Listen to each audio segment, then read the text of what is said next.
Саламатсыздар ма? Менің есімім Нұрбек Еркін. АЖБ 22Б группасының студентімін. Кураторым Шалбай Ләззат. Жобаның тақырыбы каршеринг. Жобаның мақсаты қалалық тұрғындарға және экологиялық таза, қолжетімді және ыңғайлы қозғалу мүмкіндігін ұсыну.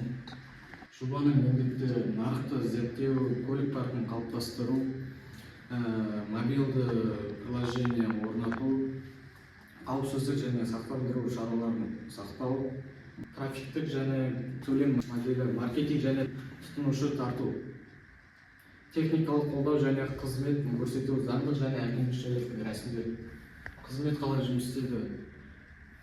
Каршер қалалық қызметі қолданушы мобилді приложение арқылы жақын маңда орналасқан бос көлік таңдайды. Таңдаған көлікті қосымша арқылы ашып жол жүреді.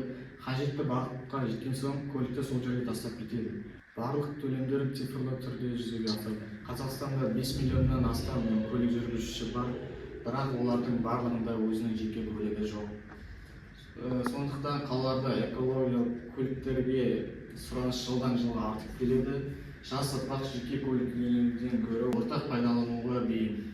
Бизнес модель. Негізгі табыс көздері сағаттық және минуттық жалға алу ақысы, серіктестік бағдарламалар, кәсіпорындарға арналған флот менеджмент қызметі. Бәсекелестіктер мен артықшылығы. Бәсекелестер Яндекс, Драйв, Anytime және басқа жергілікті каршеринг стартаптары. Біздің артықшылықтар қазақ тілді интерфейс және қолдау қызметі. Төмен тарифтер электромобильдер мен экологиялық бағытқа басымдық. Маркетинг және тұтынушы тарту әдістері. Әлеуметтік желілер арқылы жарнама жүргізу. Университет пен бизнес орталықтарында промоцияларды ұйымдастыру. Серіктестермен бірлескен жиынтықтарды жүйесін енгізу. Қаржы жоспары. Бастапқы инвестиция 100 миллион теңге, бір жылдық болжамды табыс 60 миллион теңге.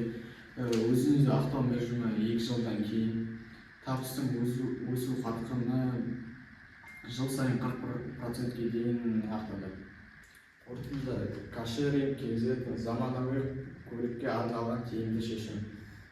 Біздің мақсатымыз ыңғайлы және экология жүйесін дамыту. Болашақ көлік ортақ пайдалануда. Назарларыңызға рахмет.